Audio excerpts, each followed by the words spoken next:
At his wedding, my son screamed, "Get out! She doesn't want you here!" I walked out silently, tears streaming. The next day, "Mom, give me the mansion keys, we're honeymooning there." I gave him the keys with a smile. When they turned on the TV in the master bedroom, there was a nice video of his bride playing on every channel.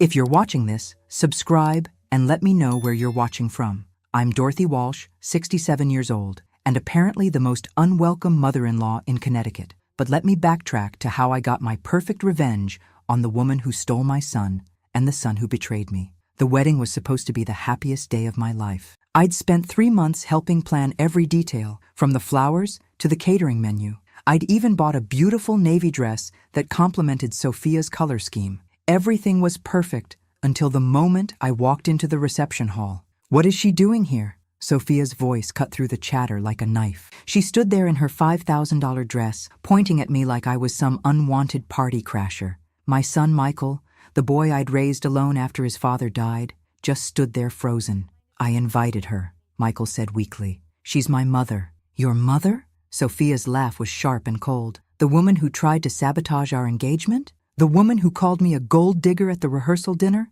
I never called her that, though I certainly thought it. What I actually said was that I hoped they'd discuss their financial expectations for marriage. Apparently, that counted as sabotage in Sophia's world. "Get out!" Michael suddenly exploded, his face red with champagne and anger. "She doesn't want you here. And honestly, neither do I. This is supposed to be our day, not another one of your guilt trips." The entire reception hall went silent. 200 guests stared at me as tears rolled down my cheeks. My own son, the boy I'd worked 3 jobs to put through college, was throwing me out of his wedding like yesterday's garbage. I didn't argue. I didn't make a scene. I simply picked up my purse, walked to the door, and left. But as I sat in my car in the parking lot, watching through the windows as the party continued without me, something hard and cold settled in my chest. If they wanted to treat me like the enemy, maybe it was time I started acting like one. The next morning, Michael called. His voice was different now, sweet and apologetic, the way it got when he wanted something. "Mom, I'm sorry about last night. Sophia was just stressed, and I overreacted. You know how weddings are." "Of course." "Sweetheart," I said, though my heart was still broken, "these things happen. Actually, we have a favor to ask. Could we borrow the keys to the mansion in the Hamptons? We want to honeymoon there instead of going to Italy." The travel costs got a bit higher than expected. The mansion, my late husband's family estate, worth about $4 million, which Michael thought he'd inherit someday. The same property where I'd spent my happiest years before Robert died. The same property where I'd installed a very sophisticated security system 6 months ago. "Of course, darling," I said, sweetness dripping from my voice. "I'll have the keys ready for you this afternoon." When Michael arrived with Sophia to pick up the keys, I couldn't help but notice how she avoided eye contact with me. Good. She should feel ashamed of herself. "Thank you so much, Mrs. Walsh," she said, in that fake, sweet voice she used when she wanted something. "This means the world to us." "Oh, call me Dorothy," I said, handing over the keys with a bright smile. "After all, we're family now." They drove off in Michael's BMW, laughing and planning their romantic getaway. I watched them go, then went inside to check my laptop. The security system I'd installed wasn't just for burglary protection. It included cameras in every room and the ability to override the entertainment system remotely. I opened the control panel and started uploading a very special video to the mansion's media server. A video I'd been saving for exactly the right moment. A video that was about to turn their honeymoon into a nightmare they'd never forget. Because 3 months ago, I'd learned the truth about my sweet daughter-in-law. And now, it was time she learned what happens when you mess with Dorothy Walsh. Let me tell you how I discovered what kind of woman my son really married. It started with a phone call that changed everything. "Mrs. Walsh, this is Detective James Morrison with the Hartford Police Department. We're investigating a fraud case, and your son's fiancé's name came up. Could we speak with you?" My blood ran cold. This was 2 weeks before the wedding, and I was in the middle of addressing invitation envelopes when the call came. "What kind of fraud?" I managed to ask. "Credit card fraud, identity theft, some other charges. We believe she may have used false information to obtain credit under her previous name. The name Sophia Chen is relatively new." Sophia Chen. Her name wasn't even real. I sat down hard in my kitchen chair, my mind racing. Who had my son agreed to marry? What was her previous name? I asked. Sarah Martinez. She's been Sarah Martinez for the past 8 years, until she legally changed her name 18 months ago. Right around the time she met your son, actually. 18 months ago. Exactly when she'd shown up at the country club where Michael played tennis, claiming to be new in town and looking for tennis lessons. What a convenient coincidence. Detective Morrison, what exactly are you investigating? She ran up about $75,000 in credit card debt under her previous identity, then disappeared. Changed her name, changed her entire identity. Her victims were mostly older men she met through dating apps. She'd gain their trust, get access to their financial information, then max out credit cards before vanishing. I felt sick. My son, my trusting, naive son, was about to marry a con artist. Have you spoken to my son about this? We tried, ma'am. He refused to listen, said we were wrong about her, that she'd told him about her name change already, said it was because of an abusive ex-husband. Of course she'd have a sob story ready. That was probably how she'd hooked Michael in the first place. My son always was a sucker for a damsel in distress. What can I do to help? I asked. Honestly, not much legally. She hasn't technically committed any crimes as Sophia Chen, but we thought the family should know what they're dealing with. After the detective hung up, I sat staring at the wedding invitations scattered across my table. 200 people were about to watch my son marry a criminal. But how could I stop it? Michael was completely under her spell, and as he'd made clear repeatedly, he thought I was just a jealous mother trying to interfere. That's when I decided to do some investigating of my own.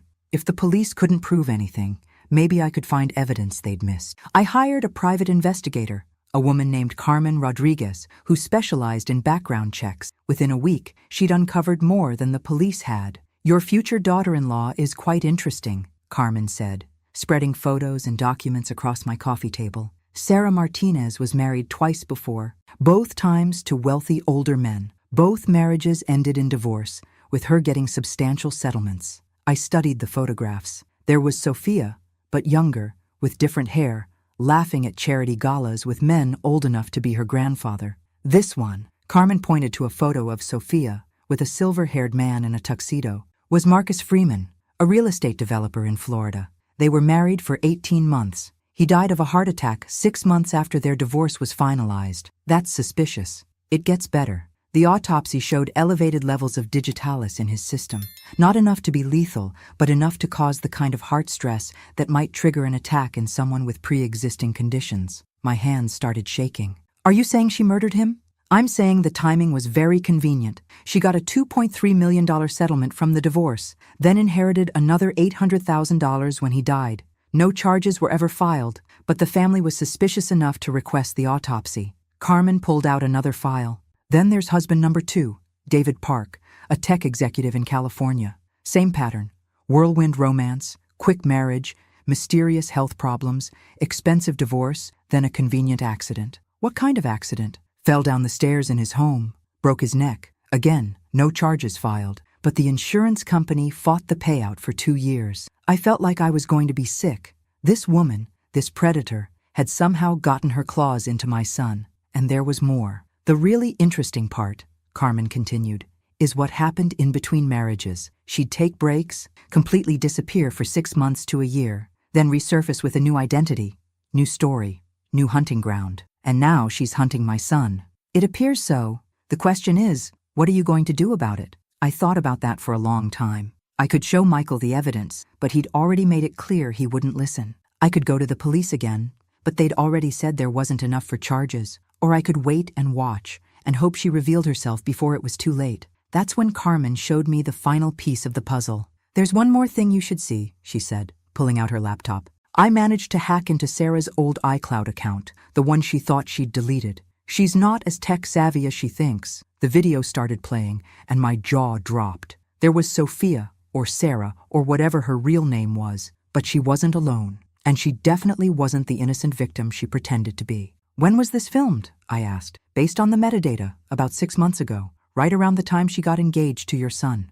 I stared at the screen, watching my future daughter-in-law in a very compromising position, with a man who definitely wasn't Michael. The audio was crystal clear, including the part where she laughed about her naive fiancé and how easy it would be to clean him out. Can you make me a copy of this? I asked. Carmen nodded. What are you planning to do? I smiled for the first time in weeks. I'm going to save my son, even if he hates me for it. The next 2 weeks before the wedding were the longest of my life. Every day I watched Michael get more excited about his future with Sophia, and every day I knew more about what she really was. I tried one more time to talk to him, 3 days before the ceremony. Michael, sweetheart, are you absolutely sure about this marriage? Have you and Sophia discussed your long-term financial goals? He rolled his eyes. Mom, not this again. Yes, we've talked about money. Yes, I know you think she's after the family money, but you're wrong about her. What exactly has she told you about her past? She was married before to an abusive man. She had to change her name to escape him. She's been hurt before, which is why she's cautious about trust. But she loves me, Mom, really loves me. The lies came so easily to her, and he believed every word. And you've met her family? She doesn't have family. Her parents died in a car accident when she was young. She was raised by an aunt who's now in a nursing home with dementia. It's actually really sad. Another lie. According to Carmen's investigation, Sophia's parents were alive and well and living in Phoenix. They'd tried to warn her previous husbands about their daughter's history, but by then it was always too late. Michael, what if I told you I had proof that she's not who she says she is? His face hardened.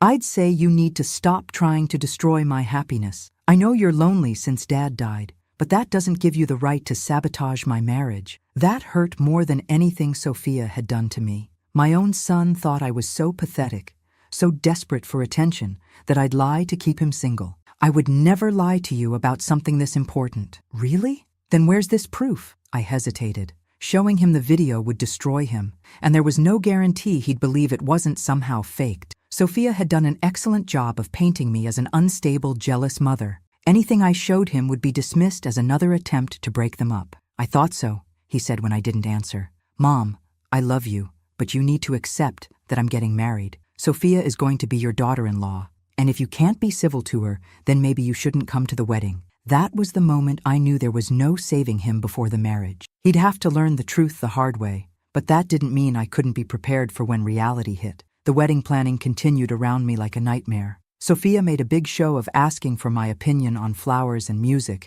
but it was clear she was just humoring me. Michael had obviously told her about our conversation, because she started being extra sweet, as if she was proving how wrong I was about her. Dorothy, you have such good taste, she'd coo, showing me fabric sample. Michael is so lucky to have such a devoted mother, but I caught the look in her eyes when she thought I wasn't watching. Cold calculation, like she was measuring me for a coffin. 2 days before the wedding, she made her biggest mistake yet. She asked to meet me for lunch, just the two of us. I know this transition is hard for you, she said over salads at the country club. Michael means everything to you, and now you have to share him. That's what mothers do, I replied carefully. We want our children to be happy. Of course, and I want you to know that I would never try to come between you and Michael. Family is so important. She said this while wearing a bracelet that cost more than most people's cars, paid for with my son's credit card. That's good to hear. Although, she continued, her voice getting softer, more conspiratorial,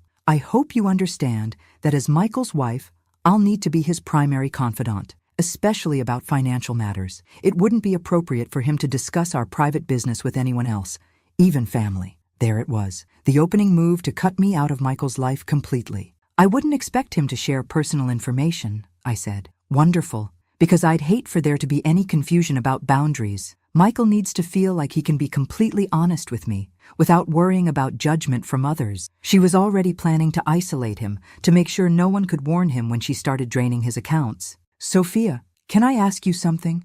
Of course. Do you love my son? Her smile never wavered, but something flickered in her eyes. What a strange question. Of course I love him. Why would you ask that? Because loving someone means wanting what's best for them, even when it's not what's best for you. And I wonder if you've ever loved anyone that way. Now the mask slipped, just for a second. I saw the real Sophia, cold and calculating and completely without empathy. I think, she said slowly, that you don't know me as well as you think you do. You're absolutely right, I replied. I don't know Sarah Martinez at all. The effect was electric. Her face went completely white, then flushed red. For a moment, I thought she might actually lose control. I don't know what you're talking about. Of course you don't. Just like you don't know Marcus Freeman or David Park. She stood up so quickly her chair fell over. This lunch is over. Sit down. Sophia, or Sarah, whichever name you prefer. She sat, but her hands were shaking now. Here's what's going to happen. I continued calmly. You're going to marry my son because stopping you now would hurt him more than letting you go through with it. But I want you to know that I know exactly what you are. And the second you hurt him, I will destroy you. You can't prove anything, can't I? I pulled out my phone and showed her a screenshot from the video Carmen had found.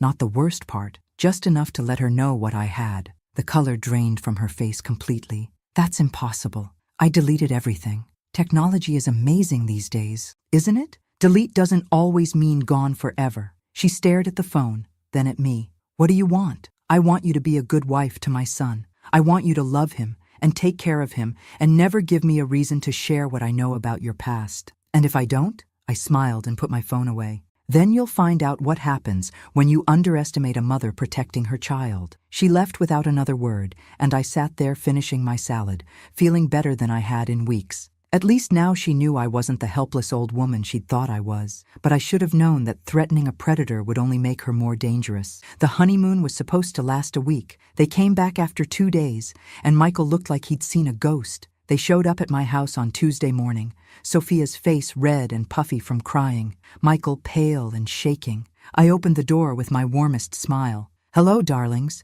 You're back early. How was the mansion?" "You know damn well how it was," Michael said, pushing past me into the living room. Sophia wouldn't even look at me. She stood in my foyer like she was afraid to come any closer, which was probably smart of her. "I'm afraid I don't understand," I said innocently. "Did something happen?" "The video." "Mom, the video that somehow got uploaded to every television in the house. The video that started playing the moment we turned on any screen." I gasped dramatically. "Oh my goodness, was there a virus in the system? How terrible." "Cut the act," Michael snapped. "You did this. Somehow you did this." "Michael, honey, I don't know anything about uploading videos. You know I can barely work my email." But I'd practiced that speech. Carmen had taught me exactly what to do with the mansion's smart home system. It was remarkably easy once you knew what you were doing. "It was her," Sophia finally spoke, her voice hoarse. "She threatened me at lunch. She knows things about my past, things that aren't true, and she's trying to destroy our marriage." "What things?"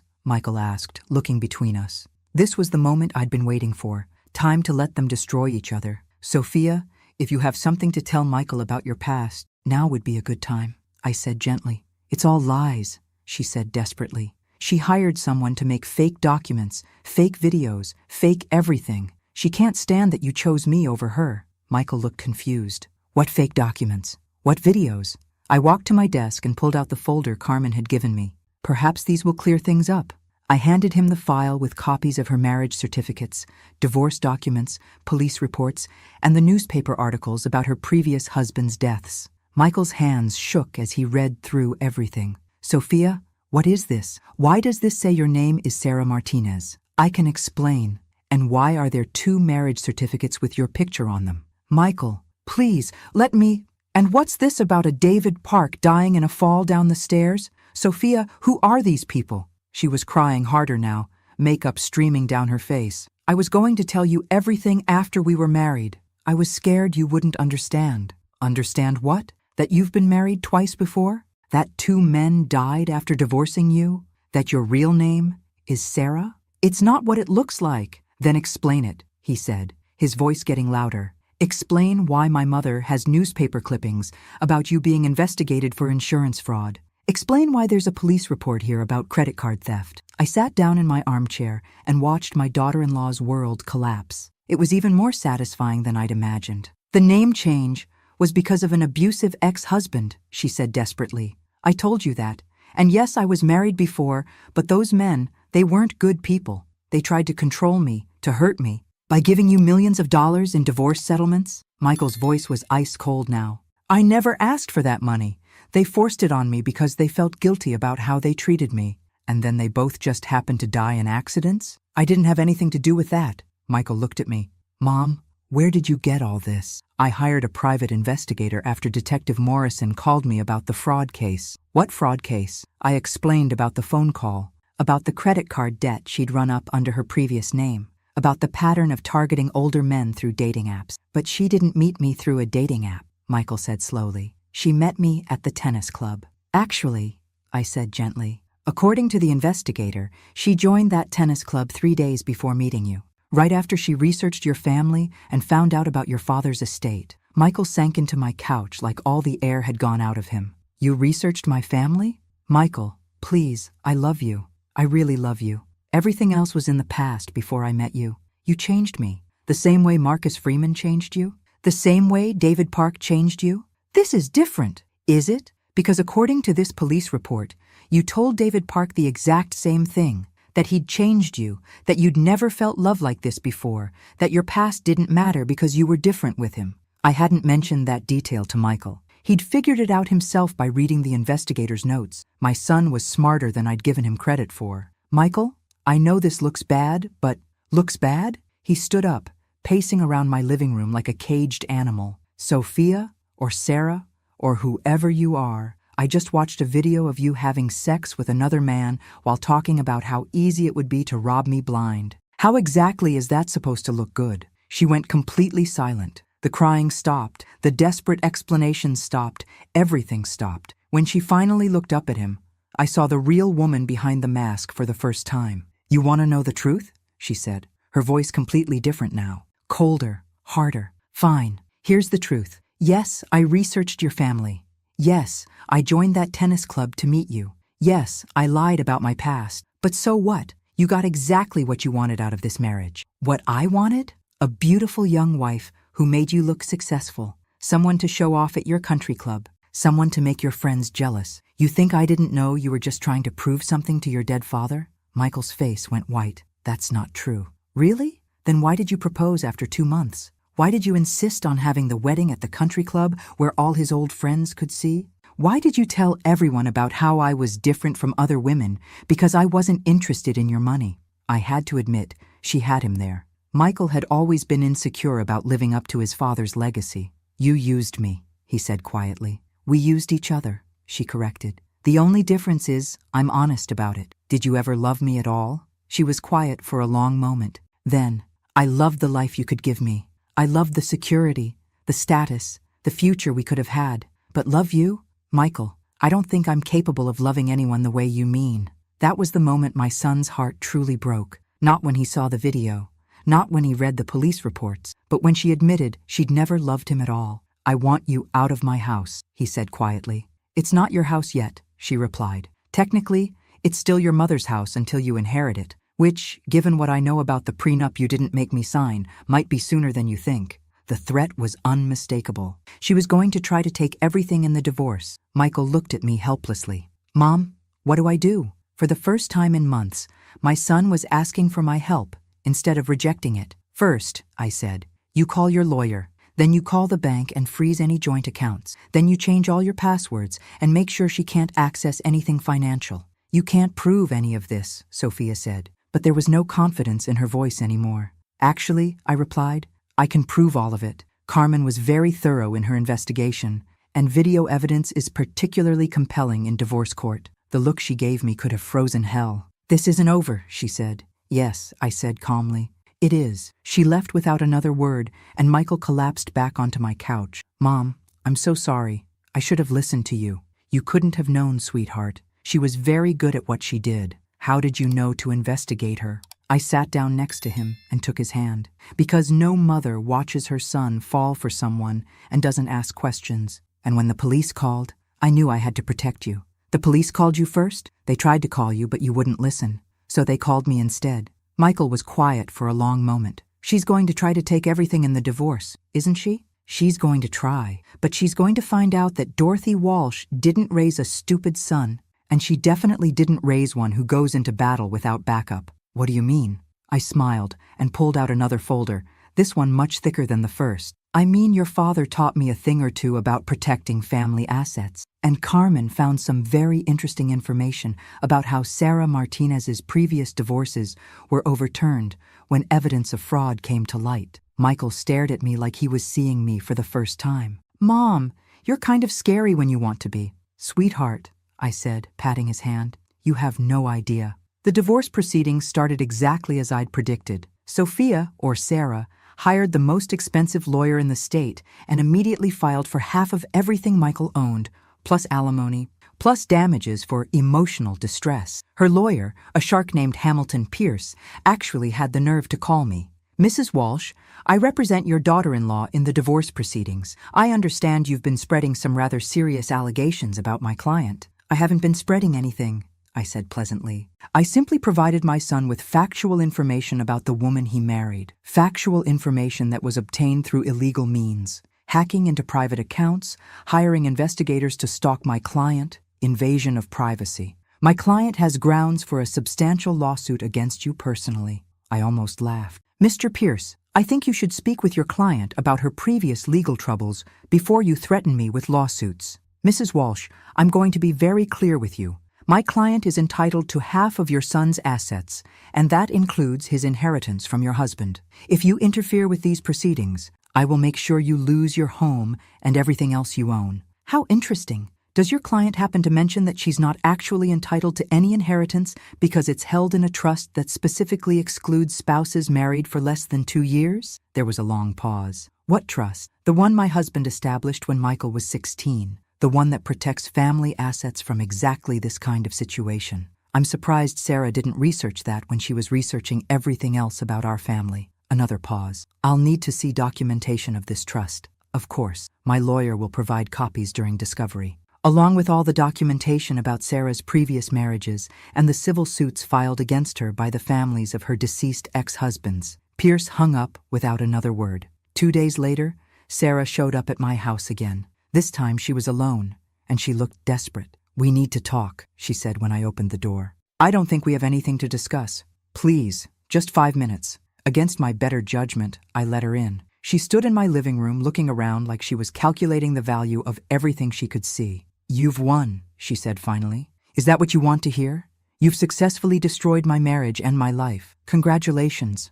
"I didn't destroy anything, Sarah. I simply revealed what was already there. You know Michael will never trust another woman again because of this. You've made sure he'll be alone for the rest of his life, dependent on you." That stung because there was some truth to it. Michael had been devastated by the betrayal, and he'd been clinging to me like a lifeline ever since. "Michael will heal," I said, "and eventually he'll find someone who actually loves him." "Will he?" "Because right now he's drinking himself to sleep every night and calling me at 2 a.m., begging me to explain why I did this to him." I hadn't known about the calls or the drinking. "What do you want, Sarah?" "I want you to give me something, some kind of severance payment, enough money to start over somewhere else. In exchange, I'll disappear completely. No drawn-out divorce, no custody battle over assets, no lawsuits. I'll sign whatever papers your lawyers want and vanish." "How much money?" $2 million.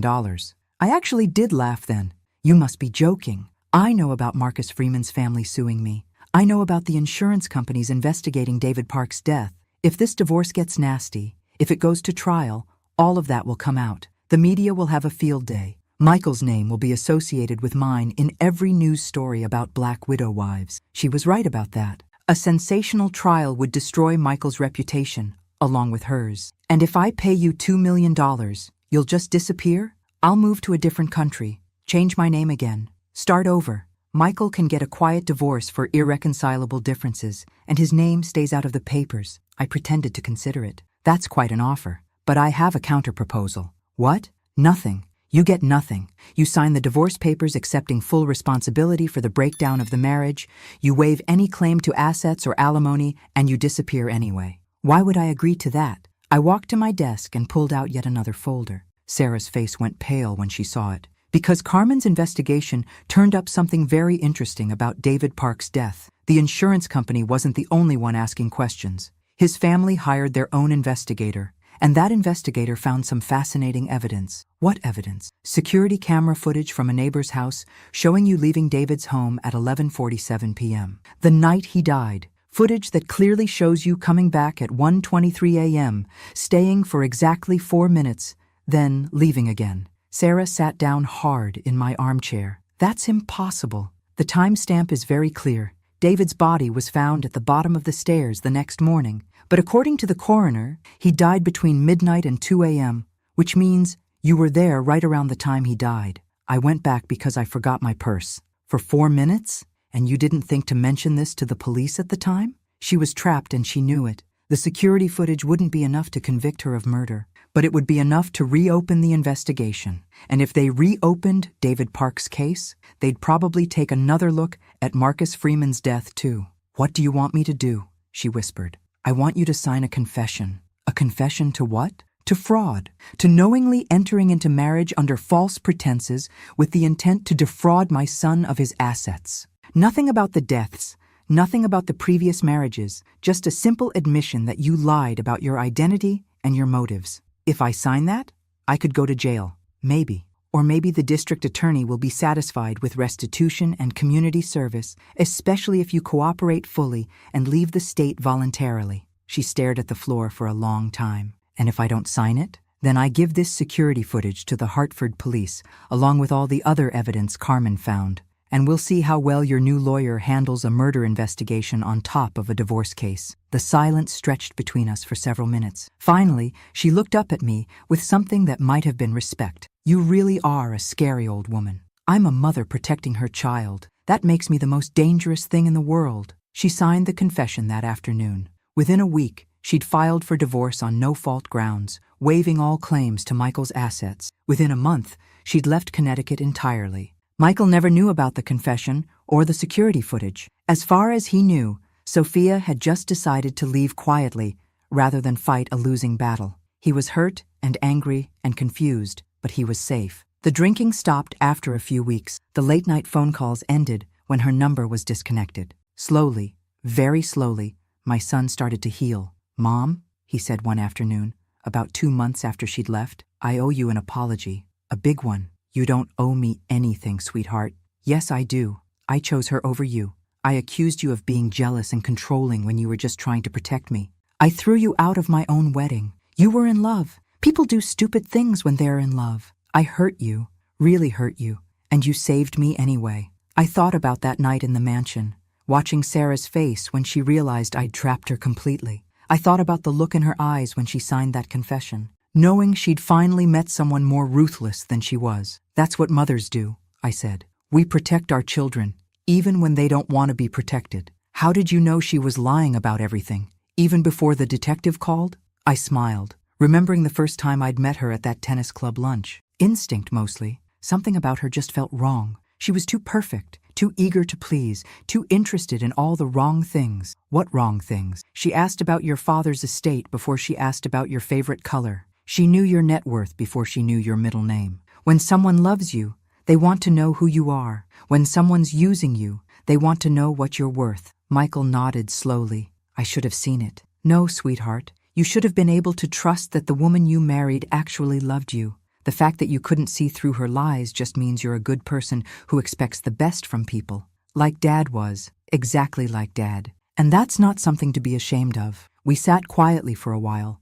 watching the sun set through my kitchen window. Finally, Michael spoke again. "Mom, how do I make sure this never happens again? How do I trust anyone after this?" "Carefully," I said, "but you will trust again, eventually. Because the alternative is spending your life alone, and that's exactly what she wanted. She wanted to poison you against love so completely that you'd never risk your heart again. Maybe that would be safer. Safer, yes, but not happier. And your father didn't raise you to choose safe over happy." Michael smiled for the first time in months. "No, he didn't. Besides," I added, "next time you'll have the advantage of a very paranoid mother who knows exactly how to run a background check." He laughed, and the sound filled my heart with relief. My son was going to be okay. It would take time, but he was going to be okay. And if anyone else ever tried to hurt him, well, they'd find out what I'd learned about myself during this whole ordeal. There's nothing more dangerous than a mother who's discovered she's capable of anything.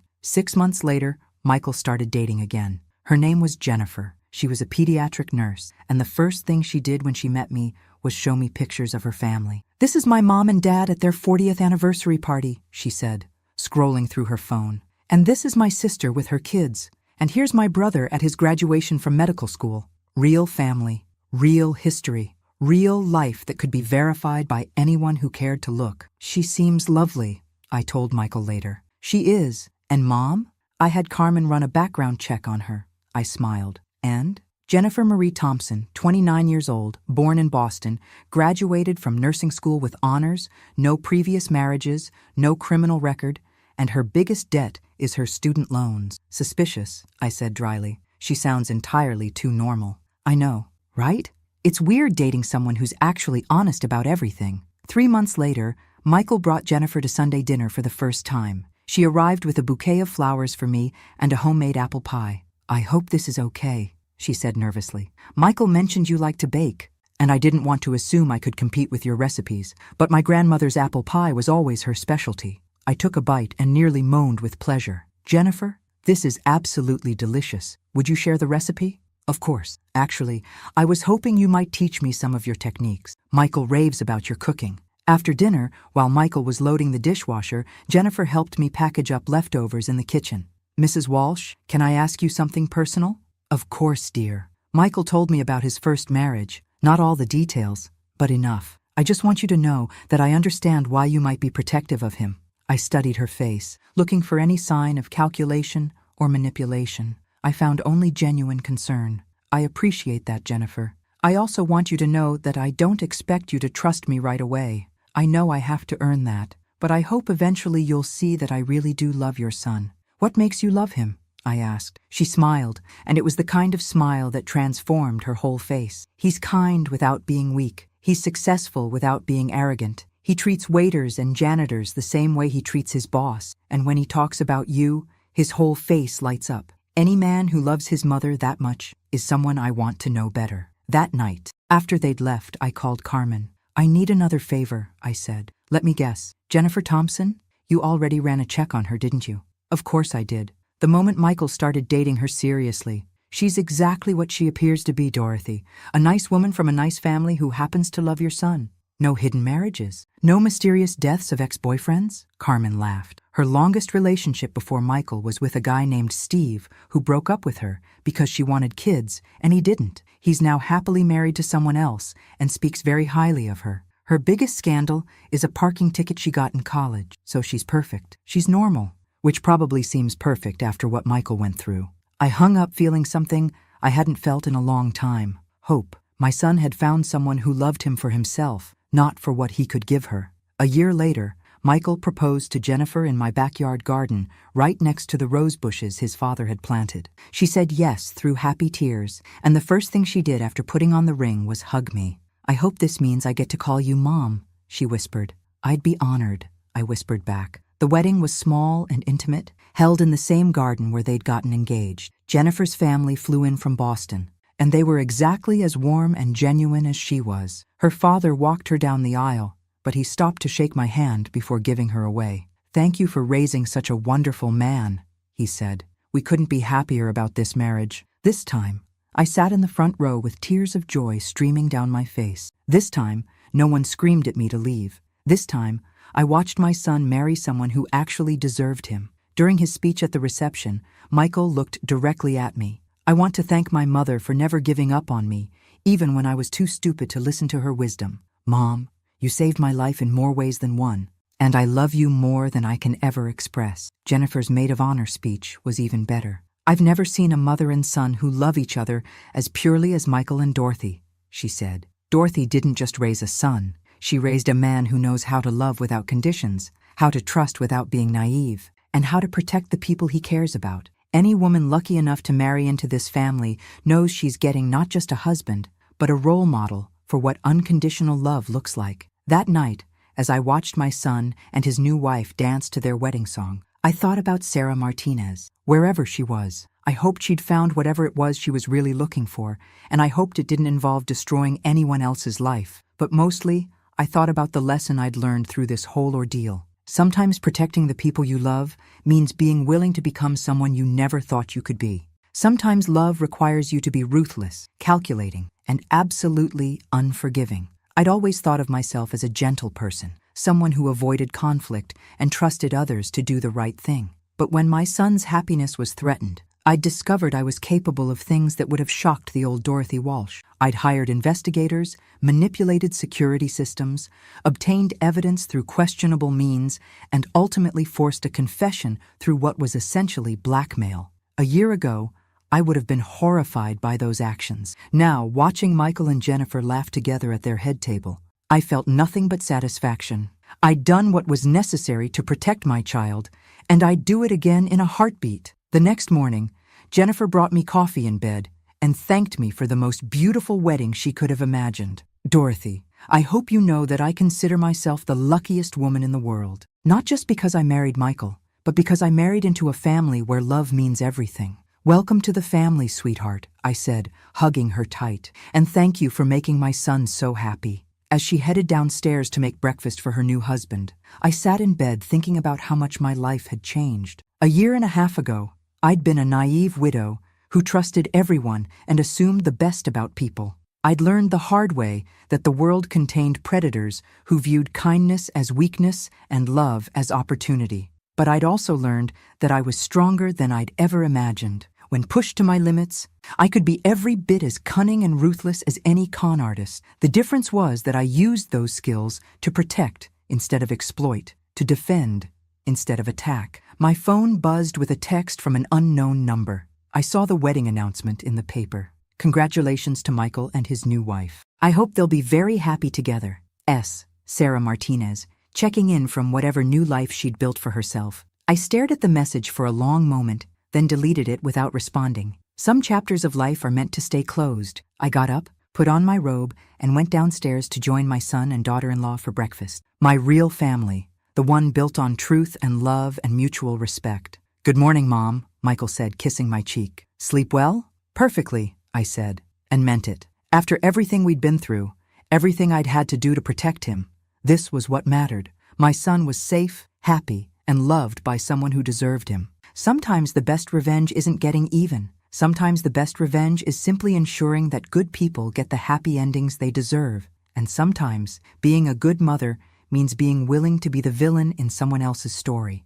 I poured myself coffee and sat down with my family, finally at peace with both the woman I'd been and the woman I'd had to become. If you're watching this story, I want you to remember something.